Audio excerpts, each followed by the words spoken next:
خاموشی۔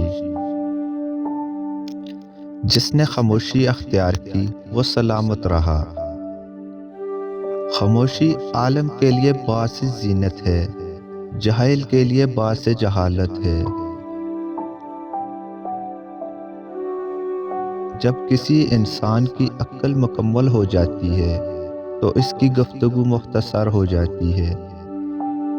خاموشی ایک ایسی عبادت ہے جس سے فرشتہ لکھ نہیں سکتا، شیطان اس سے بگاڑ نہیں سکتا، اور رب کے سوا اس سے کوئی جان نہیں سکتا۔ جہاں اپنی بات کی قدر نہ ہو وہاں خاموش رہنا بہتر ہے۔ میں آج تک اپنی خاموشی پر نہیں پچھتایا، جب بھی پچھتایا اپنے بولنے پر پچھتایا۔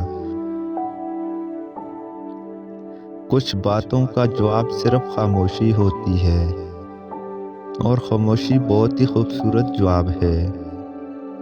جب انسان اپنی وقت کھو دے تو اس کے لیے بہترین پناہ خاموشی ہے۔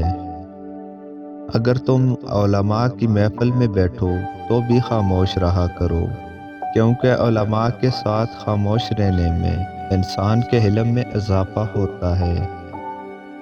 اگر تم جاہلوں کی محفل میں بیٹھو تو بھی خاموش رہا کرو، کیونکہ جاہلوں کے ساتھ خاموش رہنے میں انسان کا علم بڑھتا ہے۔